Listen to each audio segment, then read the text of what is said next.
Tenemos estos tres ejemplos que implican funciones trigonométricas. Tenemos el ejemplo 7, dice derivar el coseno de t cuadrada más 1. La función coseno tiene como argumento t cuadrada más 1. Entonces, aquí inmediatamente nosotros vamos a tener que y va a ser igual al coseno de u. Es decir, y depende de u, para aplicar la notación de Leibniz. Bien. Y que u va a ser igual a t cuadrada más 1. U es el argumento de la función coseno. Y a su vez, t cuadrada más 1 es la expresión que define a la función u. Perfecto. Tenemos la derivada de y respecto de u va a ser igual a menos seno de u. Recuerde, la derivada del coseno es menos seno. Bien. Tenemos por otro lado que la derivada de u respecto de t pues va a ser igual a 2t aplicando la regla de la potencia. Muy bien, nos dice que la notación de Leibniz va a ser para la regla de la cadena va a ser la derivada de y respecto de t va a ser igual a la derivada de y respecto de u por la derivada de u respecto de t.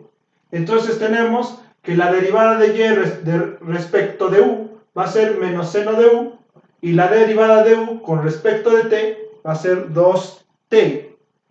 Bien, realizando el producto tendríamos que esto es igual a menos 2 veces t por el seno de t cuadrada más 1. Claro, reemplazando a u, dado que u es t cuadrada más 1. Siempre en estos casos las expresiones polinómicas van primero y después las expresiones trigonométricas. Bien, veamos un ejemplo 8. Calcular la derivada de y respecto de x si y es igual al seno cuadrado de x. Veamos. Recuerde que el seno cuadrado de x es una expresión del cuadrado de la función seno de x. Entonces, no es igual como en el caso anterior, que primero fue la función trigonométrica y después la expresión en el argumento. Aquí es en el caso contrario. Primero la potencia y después la función trigonométrica. Bien, aplicando la regla de Leibniz, o la notación de Leibniz, mejor dicho, y va a ser u al cuadrado, ¿de acuerdo? Y u va a ser seno de x, de tal manera que la derivada de y respecto de x, respecto de u, va a ser igual a 2 veces u. Y la derivada de u respecto de x va a ser igual al coseno de x. Con esto, nosotros tenemos que la derivada de y respecto de x, pues no es otra cosa que el producto de 2 veces u por el coseno de x. Si nosotros reemplazamos a u respecto de su expresión en términos de x, vamos a tener que la derivada de y respecto de x es 2 veces el seno de x, ¿sí? ¿De acuerdo? Porque u es seno de x por el coseno de x.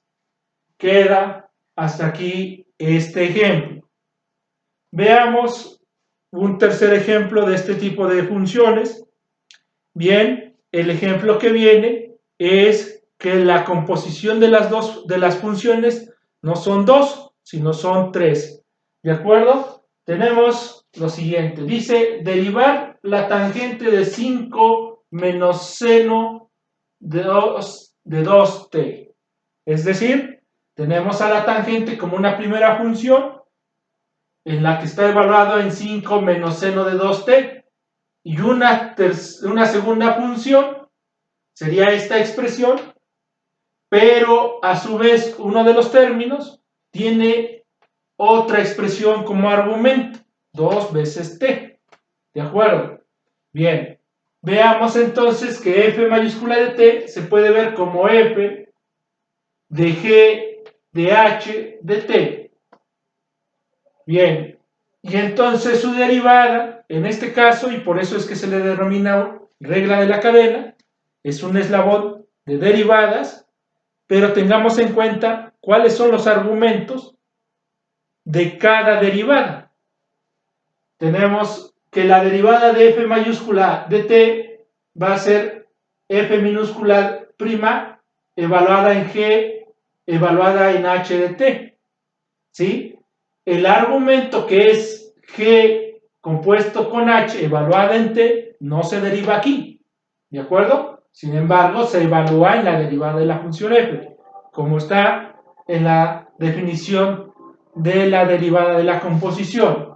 Tenemos que esta se debe multiplicar por la derivada de g evaluada en h de t, justamente la definición de la regla de la cadena, multiplicada por h' de t. Por eso es que le llama regla de la cadena, porque es un eslabón tras otro, que son términos de derivadas.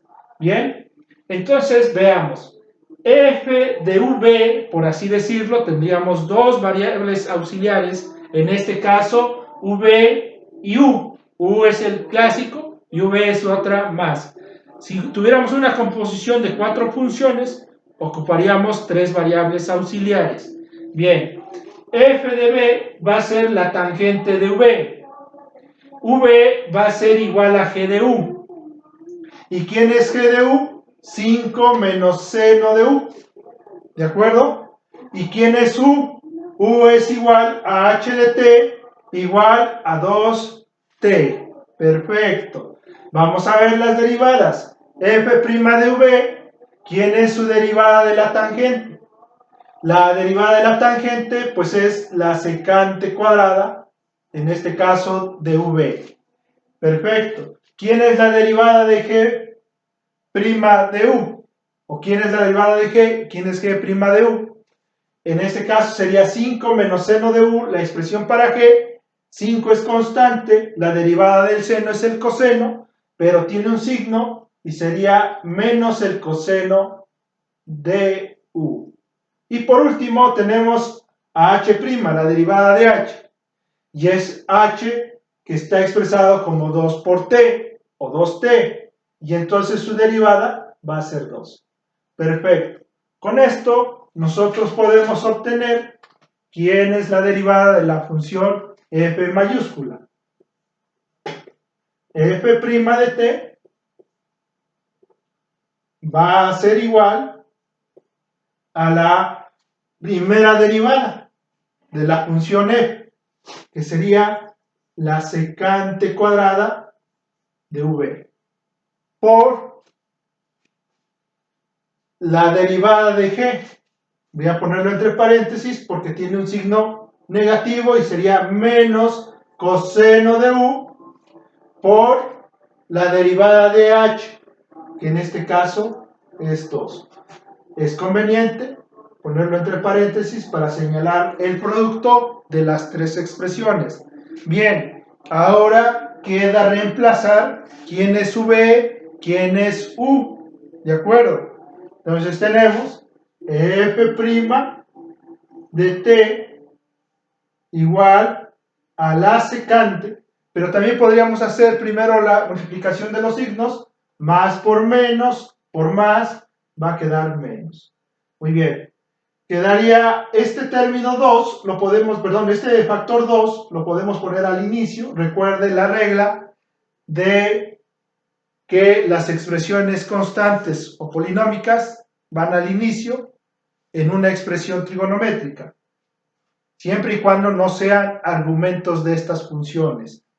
Bien, en este caso el 2 es un factor, sería menos 2 veces la secante cuadrada de v, pero v, ¿quién es? Es 5 menos el seno de 2 veces t, multiplicado por el coseno de u. ¿Quién es el coseno de u? ¿O quién es u? Pues es 2t.